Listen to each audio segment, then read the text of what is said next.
Hello నమస్తే నేను Ashok welcome to ప్రజా చైతన్యం. ఏపీలో కూటమి సర్కార్ అధికారంలోకి వచ్చిన తర్వాత సోషల్ మీడియాకి సంబంధించిన అంశాల మీద ఎవరైనా తప్పుడు పోస్టులు పెట్టినా ఏదన్నా మాట్లాడినా కూడా కేసులు పెడుతూ ఉంది. ప్రధానంగా ప్రతిపక్షంలో ఉన్నటువంటి పార్టీలకు సంబంధించి వైసీపీ కావచ్చు, కాంగ్రెస్ పార్టీ కావచ్చు, లేదంటే సిపిఐ సిపిఎంకి సంబంధించి వీళ్ళందరూ సంబంధించి ఎవరన్నా ప్రభుత్వానికి వ్యతిరేకంగా మాట్లాడినా వాళ్ళు ఏమైనా చేసినా కూడా వాళ్ళ మీద సోషల్ మీడియాలో పోస్టులు పెట్టారని చెప్పేసి వాళ్ళ మీద ఎఫ్ఐఆర్లు కేసులు నమోదు చేసి జైలుకు పంపిస్తున్నటువంటి ప్రక్రియను మనం ప్రధానంగా చూస్తూ వస్తున్నాం. అయితే ఇది ఎంతవరకు వెళ్ళిపోయిందంటే ఇప్పుడు జర్నలిస్టులకు సంబంధించి మీడియాకి సంబంధించి కూడా వాళ్ళు ఏమన్నా మాట్లాడినా వాళ్ళు ఏమన్నా ప్రశ్నించినా వాళ్ళకి సంబంధించి అంటే ప్రభుత్వంలో ఏదైనా తప్పు చేసినా ప్రభుత్వానికి సంబంధించి ఏదైనా వ్యతిరేకత ఉన్నా కూడా దాని గురించి మాట్లాడితే వాళ్ళ మీద కూడా కేసులు పెట్టడాన్ని కేసులు పెట్టి వాళ్ళని అరెస్టులు చేయడానికి వాళ్ళ మీద ఎఫ్ఐఆర్లు చేయడం ఇవన్నీ కూడా 2-3 నెలల నుంచి మనం కూడా చూస్తూ ఉన్నాం. తాజాగా తిరుమలకు సంబంధించిన ఘటన మీద అందరూ దిగ్భ్రాంతి వ్యక్తం చేశారు. అది ఎవరు కూడా ప్లాన్డ్గా జరిగింది కాదు, కొంత అనుకోకుండా జరిగినటువంటి అంశమైనప్పటికీ కూడా దాని మీద ఎవరికి సంబంధించి వాళ్ళు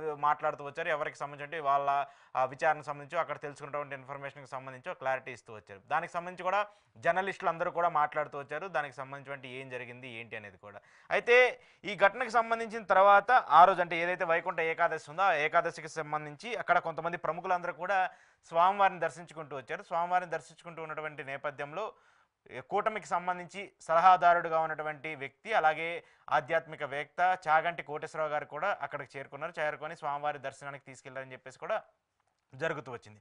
ఇదే సమయంలో ఆయనకి సంబంధించి ప్రోటోకాల్ ఇవ్వడంలో ప్రోటోకాల్ సరిగా పాటించలేదని చెప్పేసి టీటీడీకి సంబంధించినటువంటి వ్యవహారం మీద పెద్ద ఎత్తున చర్చ జరుగుతూ వస్తుంది. 2-3 రోజుల పాటు ఈ అంశానికి సంబంధించి మీడియాలో కావచ్చు, పేపర్లలో కావచ్చు అందరూ మాట్లాడుతూ వచ్చారు. అయితే ఇలా మాట్లాడుతూ వచ్చినటువంటి తరుణంలో సోషల్ మీడియాకి సంబంధించి చాలామంది వ్యక్తులు కూడా జర్నలిస్టులు కావచ్చు, ఇండిపెండెంట్ జర్నలిస్టులు అందరూ కూడా ఈ ఇష్యూకి సంబంధించి చాగంటి కోటేశ్వరరావు గారికి సంబంధించిన అంశం మీద ఎందుకంటే ఒక ప్రధాన ప్రచురణకర్తగా ఉన్నాడు ఆయన ఎక్కువగా హిందూ ధర్మానికి సంబంధించి ఎక్కువగా మాట్లాడేటువంటి వ్యక్తి, దాంతోపాటు ప్రభుత్వానికి సంబంధించి సలహాదారుడుగా ఉన్నాడు, క్యాబినెట్ ర్యాంక్ హోదా ఉన్నటువంటి వ్యక్తికి సంబంధించి ప్రోటోకాల్ టీటీడీ సరిగా ఇవ్వలేదని చెప్పేసి మీడియాలో ఎక్కువగా ప్రచారం జరుగుతూ వచ్చింది. దాని మీద ఇన్ఫర్మేషన్ తెలుసుకొని కొంతమంది వాళ్ళకి సంబంధించిన వివరణ కూడా ఇస్తూ వచ్చారు. అయితే ఇప్పుడు ఇదే అంశానికి సంబంధించి టీటీడీ ప్రతిష్టను దిగజార్చే విధంగా, టీటీడీ ప్రతిష్ట పైన భంగం జల్లే విధంగా, టీటీపీ ప్రతిష్ట పైన కొంతమంది కావాలని కుట్ర చేస్తున్నారని చెప్పేసి టీటీడీ ఆగ్రహం వ్యక్తం చేస్తూ కొంతమంది వ్యక్తులపైన కేసులు నమోదు చేస్తూ వచ్చింది. దాంతో 3 ఛానళ్ళ పైన 3 యూట్యూబ్లకు సంబంధించిన పైన కూడా కేసులు నమోదు చేస్తూ వచ్చింది టీటీడీ.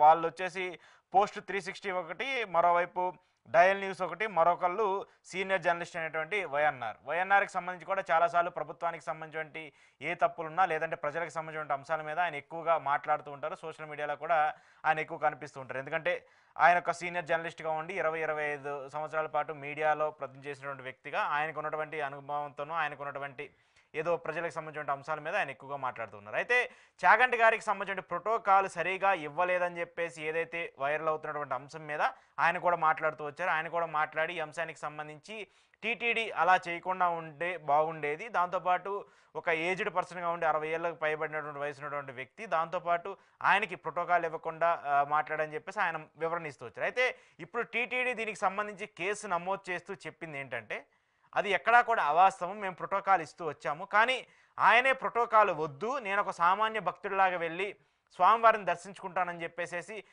చాగంటి కోటేశ్వరరావు గారు చెప్పారు.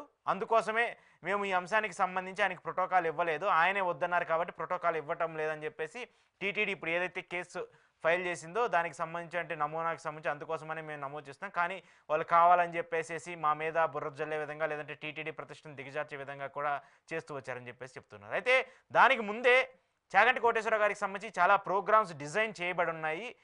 ఏదైతే వైకుంఠ ఏకాదశి సంబంధించి ఆయన ప్రవచనాలు కావచ్చు, లేదంటే స్వామివారికి సంబంధించినటువంటి విశిష్టతను తెలిపే విధంగా కొన్ని ప్రోగ్రామ్స్ కావచ్చు, ఇవన్నీ కూడా ముందుగానే ఆల్రెడీ షెడ్యూల్ చేస్తున్నాయి. కానీ ఎందుకు ఆ షెడ్యూల్ చేసినటువంటి ప్రోగ్రామ్స్ని కూడా క్యాన్సిల్ చేశారని వైఎన్ఆర్ ప్రశ్నిస్తూ వచ్చారు.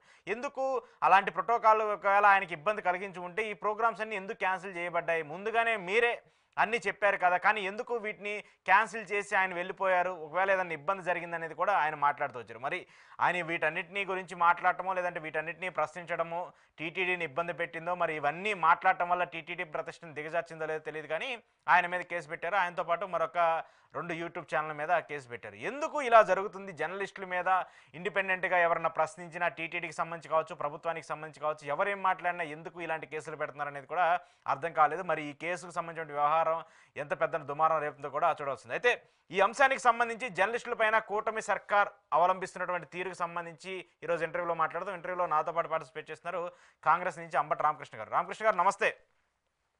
నమస్తే అశోక్ గారు. ఏంటి కూటమి సర్కార్ రాజకీయంగా పార్టీల మీద, పార్టీకి సంబంధించిన వ్యక్తుల మీద కేసులు పెడతాం ఇప్పుడు దాకా చూస్తూ వచ్చాము. కానీ జర్నలిస్టుల మీద కూడా ఆ దాడిని ప్రారంభించింది అనుకోవాలా, లేదంటే కావాలని చెప్పేసి వ్యక్తిగత కక్షలతో ఎలా చేస్తున్నారు అనుకోవాలా? అశోక్ గారు, గతంలో ఇదే పార్టీ అంటే ప్రభుత్వం అంటాం, ఇదే పార్టీ కొంతమంది జర్నలిస్టుల పైన కేసులు పెట్టినప్పుడు ఎంత తీవ్రంగా ఖండించింది, ఎంత తీవ్రంగా గగ్గోలు పెట్టింది అనేది మనం ఇక్కడ అర్థం చేసుకోవాల్సిన విషయం. ఆ ప్రభుత్వం చేసిన తప్పుని మళ్ళీ మేము చేయబోము అని చెప్పారు. ఇన్ఫాక్ట్ ఆ రోజు ఆ పూర్తిగా రాజకీయ పరమైన అంశాలు, ఆ రోజున్న ప్రభుత్వానికి ఇబ్బంది కలిగించే అంశాలు. సో అది పొలిటికల్ గా కేసులు పెట్టుకున్నారు. పొలిటికల్ గా కేసులు పెట్టకూడదు అని చెప్పి ఆ రోజు జరిగిన అంశాన్ని ఇదే తెలుగుదేశం పార్టీ, పవన్ కళ్యాణ్ గారు కావచ్చు, లేకపోతే కూటమి కావచ్చు, ఆ రోజు ఖండించినప్పుడు ఇవాళ సబ్జెక్ట్ అంతా గమనిస్తే మీ మీ యొక్క ఇంటర్వ్యూకి వచ్చే ముందు నేను ఆ వీడియోని ఏ వీడియోనైతే బేస్ చేసుకొని వాళ్ళు కేసు పెట్టారో ఆ వీడియోని మొత్తం పరిశీలించి విన్న తర్వాతే నేను ఇక్కడ రావడం జరిగింది. ఇవాళ ఆయన అక్కడ జర్నలిస్ట్ వైఎన్ఆర్ గారి విషయానికి వచ్చినప్పుడు ఆయన క్లియర్ కట్ గా చెప్పింది ఏంటంటే, నేను ఇప్పుడు ఒక జర్నలిస్ట్ కన్నా కూడా భక్తుడిగా మాట్లాడుతున్నాను. సో భక్తుడిగా అక్కడ చాలా మంది ప్రజల్లో ఉన్న ఆలోచన విధానాన్ని తెలియజేస్తున్నాను అని చెప్పి చెప్పడం జరిగింది.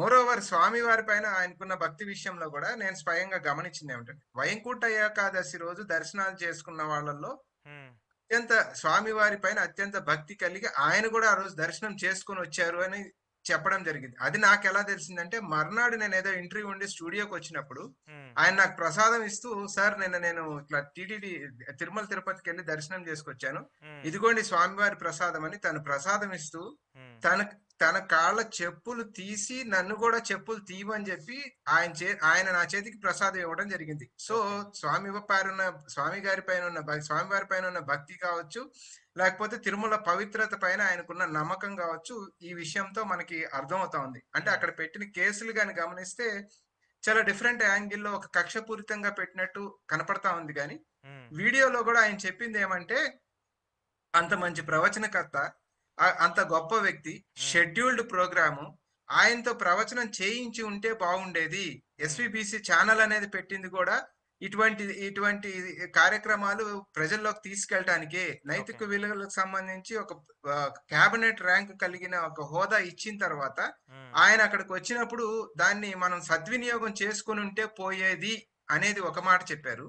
తర్వాత ఇంకొక మాట ఏమంటే, క్యాబినెట్ ర్యాంక్ కలిగిన వ్యక్తులకి ఇవ్వాల్సిన హోదా, గౌరవం, at the same time Hindu ధార్మిక విధానాలకు సంబంధించి చాగంటి కోటేశ్వరరావు గారిని ఇంకొంచెం ఎక్కువ గౌరవించుకోవాలి కదా. అటువంటి వ్యక్తిని సామాన్య భక్తులతో పాటు క్యూ లైన్ లో పంపించడం అనేది ప్రజల్లో కొంచెం మనోవేదన కలిగించింది అనే తీరుగా ఆయన మాట్లాడారు. దానికి వీరు తీసుకొచ్చిన కేసు చాలా విచిత్రంగా, చాలా హాస్యాస్పదంగా, కక్షపూరితంగా అనే పదం ఎందుకు వాడానంటే, అక్కడ పెట్టిన సెక్షన్స్ కానీ అవన్నీ కూడా అదేదో మత విద్వేషాలకు రెచ్చగొట్టేదానికో, లేకపోతే భక్తుల్ని యాంటీగా ప్రేరేపించేదానికో రకంగా ఉంది అని కేసు కట్టడం అంటే, ఇంటర్నల్ గా వేరే ఒక ఉద్దేశం ఉండి దీన్ని తీసుకొచ్చి ఇక్కడ పెట్టారేమో అనే ఒక ఆలోచన ఖచ్చితంగా అనిపిస్తుంది ఎవరికైనా అది గమనించిన వాళ్ళకి. మనం గమనిద్దాం సార్. ఇదే చాగంటి కోటేశ్వరరావు గారు క్యాబినెట్ ర్యాంక్ కలిగిన వ్యక్తి, 65 సంవత్సరాలు కలిగిన వ్యక్తి, క్యాబినెట్ ర్యాంక్ కలిగిన వ్యక్తి. అంటే విఐపీలు సార్ సహజంగా వాళ్ళకు ఉండొచ్చు, ప్రజల్లోకి వెళ్దాం, మనం తిరుగుదాం, అందరితో మమేకమై సామాన్యంగా ఉందామని వారికి అనిపించవచ్చు. కానీ వారిని కాపాడుకోవాల్సిన బాధ్యత, వారికి సెక్యూరిటీ ఇవ్వాల్సిన బాధ్యత, వారిని ఏ పరిధిలో నుంచి ఎట్లా తీసుకెళ్లాలనే బాధ్యత, దానికి కూడా కొన్ని రిస్ట్రిక్షన్స్ ఉంటాయి సార్. ఉదాహరణకి Z+ కేటగిరీ కలిగిన చంద్రబాబు నాయుడు గారు నేను గుంపులోకి వెళ్ళిపోతానంటే ఆ పోలీస్ ఆఫీసర్స్ పర్మిట్ చేయరండి, ఒప్పుకోరు కదా. బికాస్ ఆయనకున్న దీని ప్రకారం ఆయన ఒక లిమిట్ వరకే ప్రజల దగ్గరికి వెళ్ళగలుగుతారు తప్ప గుంపులోకి వెళ్ళే అవకాశం ఉండదు.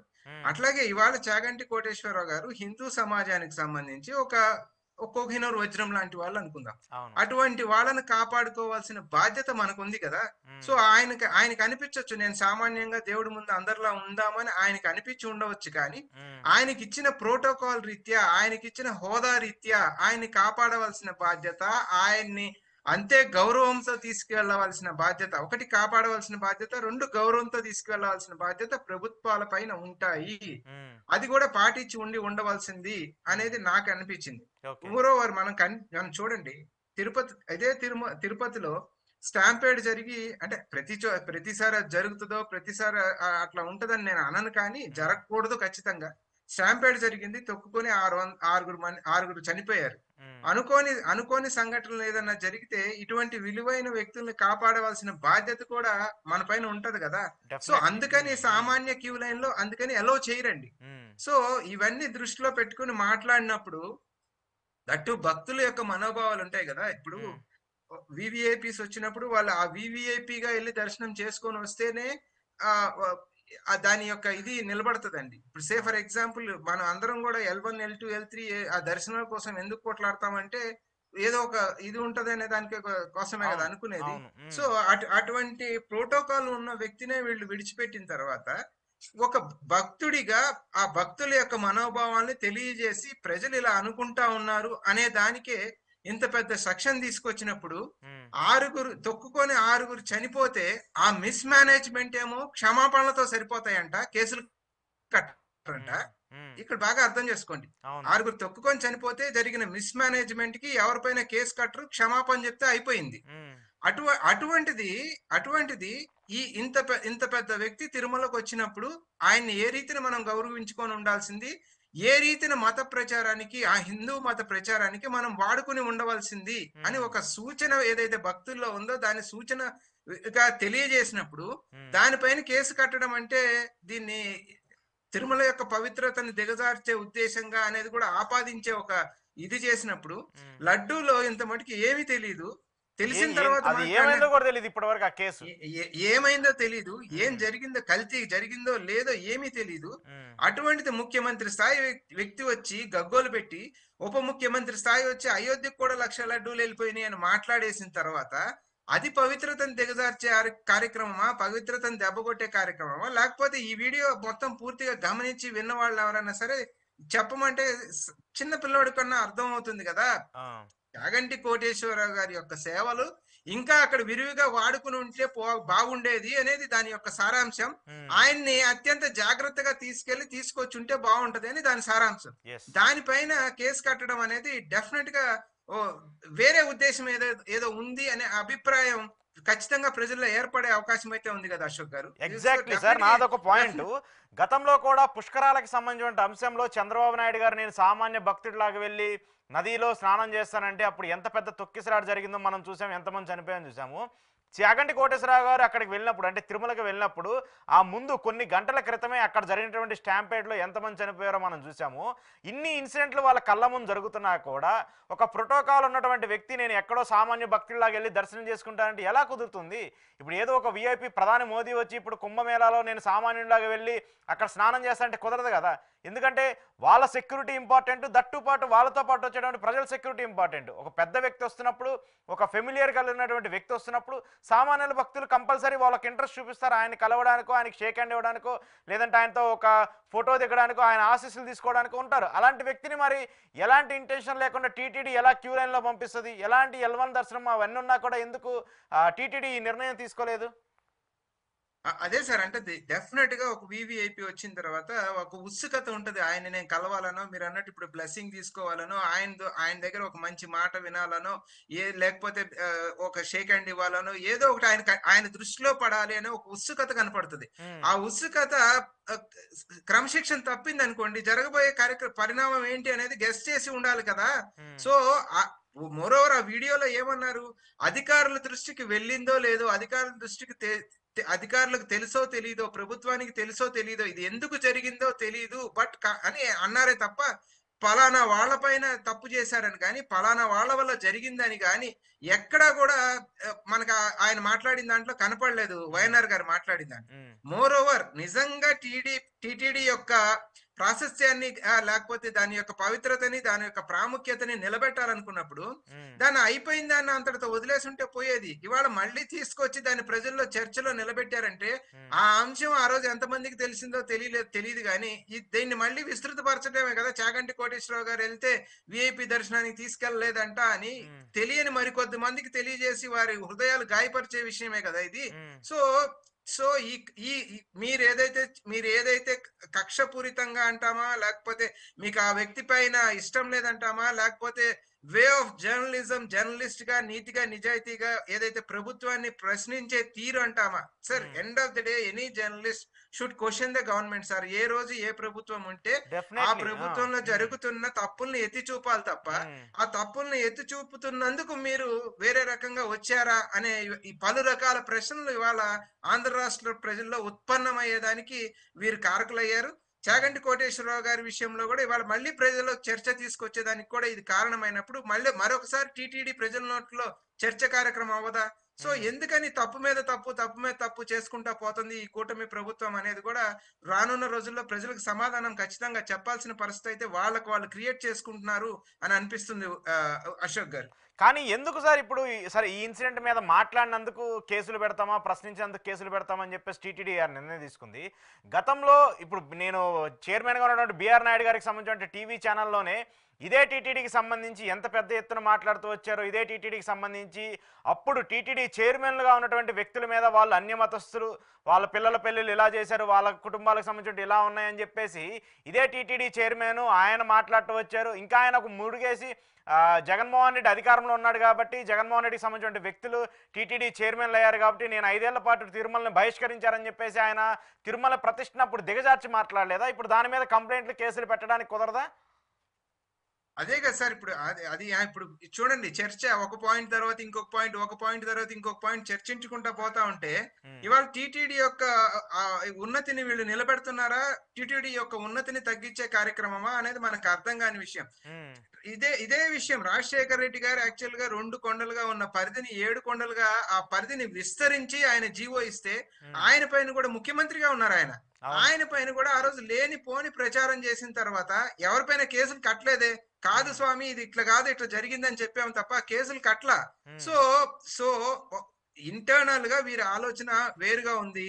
ప్రభుత్వాన్ని క్వెషనింగ్ చేస్తే తట్టుకోలేని పరిస్థితి కనపడతా ఉందేమో అని అనిపిస్తా ఉంది నాకైతే. హ్మ్. Failures of the government A journalist అయినా నిజమైన జర్నలిజం చేసే జర్నలిస్టులందరికీ అపీల్ ఏమంటే డెఫినిట్‌గా మీరు క్వెషన్ చేయండి. ఇన్ కేస్ ప్రభుత్వం అద్భుతంగా పెర్ఫార్మ్ చేస్తే ఒకటో రెండో ప్రభుత్వానికి పొగడ్తలు కూడా ఉంటాయి. హ్మ్. క్వెషన్ చేసినందుకు మీరు ఏదో తీసుకొచ్చి ఏ దానికో ఒక కేసు పెట్టారు అంటే, అంటే ఇక్కడ మతపరమైన అంశాన్ని జోడించి హ్మ్. ఇక్కడేదో మతానికి అపచారం చేశారు అనే ఒక దీన్ని క్రియేట్ చేసే ఒక వంట వండే ఒక కార్యక్రమం చేస్తున్నారు తప్ప, హ్మ్. ఇన్‌ఫాక్ట్ నేను మీకు మొదట్లోనే చెప్పిన కార్యక్రమం ఆయనకి తిరుపతి వెంకటేశ్వర స్వామి మీద విపరీతమైన భక్తి ఉంది అనేది నేను స్వయంగా నా కంటితో చూసి నేను గమనించిన అంశం.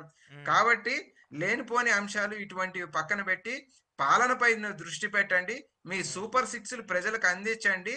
అటువంటి దాంట్లో ఏమన్నా మీ సూపర్ సిక్స్ అందించిన నాడు ప్రతిపక్షంగా ఉన్న మేము గూడా పొగుడుతాం గదా! అద్భుతంగా సూపర్ సిక్స్ అందించారు. ప్రజలకు మేలు జరుగుతుంది అంటాం గదా! హ్మ్. సో, పాలనలో నుంచి డైవర్షన్ ప్రజల్ని డైవర్ట్ చేసేదానికి వారానికి ఒక కార్యక్రమం, నెలకొక కార్యక్రమం ఇలాంటివి తీసుకొని రావటం వల్ల కొంతకాలం గడిచిపోద్దేమో గానీ, ఒక సంవత్సరం తర్వాతయితే ప్రజలు ఖచ్చితంగా అర్థం చేసుకుంటారు. అనవసరమైన కార్యక్రమం అనుకుంటాను అశోక్ గారు. ఇదైతే వీళ్ళు చేసిందైతే ఇవాళైతే అనవసరమైన కానీ కార్యక్రమం కానీ ఆ అనుకుంటాను. కేసు చూస్తే చాలా భిన్నంగా కనిపిస్తుంది. మరి విద్వేషాలు రెచ్చగొట్టి 2 మతాల మధ్య చిచ్చు పెట్టే విధంగా ఉన్నాయని చెప్పి ఆ సెక్షన్‌లన్నీ చూసి నేను కూడా చూసాను. ఆ సెక్షన్ కూడా చాలా వింతగా ఉంది. ఖచ్చితంగా మా జర్నలిస్టులందరి సపోర్ట్ కూడా ఈ అంశానికి సంబంధించి ఉంది. జర్నలిస్టులకు సంబంధించి డిజిటల్ మీడియాకి సంబంధించిన అందరూ కూడా ఈ మద్దతు మీద ఖచ్చితంగా ఆయనకి సపోర్ట్‌గా ఉంటాం. థాంక్ యూ రామకృష్ణ గారు. Thank you very much. ఒక్క మాట అండి. ఒక్క మాట. చెప్పండి. చెప్పండి సార్. వా చెప్పండి. ఆ! వాళ్ళ యొక్క అంటే నేను ఆ పదాలు నేను మామూలుగా అయితే వాడేవాళ్ళని కాదు గానీ, హ్మ్. వాళ్ళ ఆక్రోశం ఎక్కడ కనపడిందంటే నాకు, హ్మ్. ఆళ్ళ యూట్యూబ్ ఛానెల్ యొక్క లైసెన్స్ కూడా రద్దు చేయాలి అనే దాకా అవును. అవును. వెళ్ళినప్పుడు ఆ! వాళ్ళు హ్మ్. అక్కడ మనకు ఆక్రోశం కనపడుతుంది. ఇప్పుడు హ్మ్. నిజంగా ఆ వ్యక్తి మీద కోపం అనుకోండి, ఆ కేస్ పెట్టాము అంతటితో అయిపోయింది గానీ, మేము హ్మ్. పైన గూడా కంప్లీట్ చేసాము. కంప్లెయింట్ చేసాము. ఆ ఛానెల్ యొక్క లైసెన్స్‌ని కూడా క్యాన్సిల్ చేయాలనే దాకా వెళ్ళారన్నప్పుడు ఉమ్, ఇది ఖచ్చితంగా మీరు మీరు కడుపులో ఏదో నొప్పి పెట్టుకొని మాత్రం ఏదో ఎతికే ప్రయత్నం చేస్తున్నారు అనేది అయితే స్పష్టంగా ఉమ్. అర్థం అవుతుంది అశోక్ గారు. డెఫినెట్గా వాళ్ళు కేసు పెట్టినప్పుడు డైరెక్ట్గా యూట్యూబ్కి కౌంటర్ చేసే రైట్ కూడా అవతల వ్యక్తికి కూడా ఉంటుంది కాబట్టి అది కూడా కౌంటర్ చేస్తాం. దీన్ని కూడా లీగల్గా కూడా జర్నలిస్టులు అందరి తరపున మేము కూడా ఖచ్చితంగా మద్దతు ఇస్తామని కూడా తెలుపుతున్నాం. Thank you sir, thank you very Congress much. Party కూడా మీకు అండగా ఉంటుందండి ఈ ఓ విషయంలో. థ్యాంక్ యూ సార్, సపోర్ట్ చేసినందుకు కూడా మీకు కూడా thank you sir, thank you very much sir. ఇది తిరుమలకు సంబంధించి వైఎన్ఆర్ కేసుకు సంబంధించిన స్పెషల్ ఇంటర్వ్యూ. చూస్తూనే ఉండండి ప్రజా చైతన్యం.